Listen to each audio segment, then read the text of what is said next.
Starting from August 1st, following the formal enactment of China's Counter-Espionage Law on July 1st, the public WeChat account of China's National Security Bureau has been consistently sharing content such as "Countering Espionage Requires Societal Mobilization" and a range of articles elaborating on the revisions to the Counter-Espionage Law, endorsing ways and avenues to report espionage. Specific evaluations propose that this could constrict civil liberties, enabling the communist regime to amplify its control over society. China's National Security Bureau has issued a directive urging citizens to diligently adhere to the Counter-Espionage Law and participate more actively and cooperatively in detecting and handling espionage, as all individuals must protect national security through well-defined legal provisions. The intention is to establish a comprehensive framework for defense against espionage and a safeguard network, reinforcing propaganda and education against espionage. Simultaneously, functional bodies must develop mechanisms to incorporate the general public into counter-espionage efforts, setting up discrete channels to report actions endangering national security, and handling phone calls, letters, online platforms, and other reports, while rewarding individuals and organizations for their contributions. Lai Jianping, an international master's student at China University of Political Science and Law, conveyed to Xinhuang Zhisheng Radio on August 3rd, the revised counter-espionage law has broadened the interpretation of espionage offenses. The distinction between guilt and innocence, this offense and others, becomes blurred. It means that it can be arbitrarily structured, turning espionage charges into bag crimes. Any speech and actions disliked by the Chinese Communist Party will be penalized without specific charges, utilizing the counter-espionage law.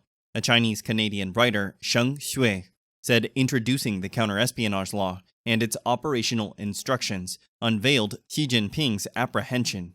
Incidents such as the Qingang affair and recurrent events involving Missile Corps leadership indicate Xi's lack of trust.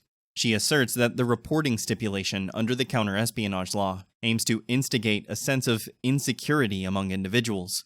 She highlights, "There is a complete absence of trust among people.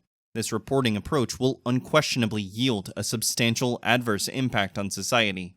Consequently, it aspires to significantly obstruct resistance forces, acts of resistance, expressions, and other concerns, because under the manipulation of the Chinese Communist Party, certain individuals within Chinese society will undertake such actions, coupled with a comprehensive system of rewards and penalties.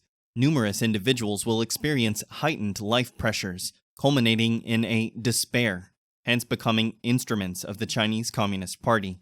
Lai Jianping further underscores that mutual reporting among individuals reverses the approach of the Chinese Communist Party. He states, "The Chinese Communist Party has conducted internal political purges and engaged in external diplomatic confrontations, resulting in global isolation. Amid internal and external upheaval, the authoritarian regime of Xi Jinping and the one-party dictatorship of the Chinese Communist Party have encountered challenges. Consequently, the Chinese Communist Party conflates the party's power crisis with a national crisis, informing citizens that espionage jeopardizes national security. Covert police presence is extensive nationwide, urging citizens to inform on one another, to bolster societal control." He adds, "Further constricting citizens' living space will disproportionately favor the authoritarian regime. This could lead to a serious issue where the entire nation undergoes a chilling effect. Many will become apprehensive, further isolating themselves, and individuals will be reluctant to form casual associations. Foreigners will also exhibit hesitance in visiting China. Foreign investors will display reluctance in investing in China. Foreign investors who have already invested in China will expedite their withdrawal due to safety concerns. The nation's image will significantly deteriorate. The world recognizes that China is regressing towards the Cultural Revolution path, thereby intensifying global apprehensions towards this authoritarian regime and nation." Sheng Xue underscores, "Throughout the history of the Chinese Communist Party, the essence of its authoritarian governance and its totalitarianism has remained constant. Many of its measures, including reforms and openness, essentially serve to rescue the party, not the nation."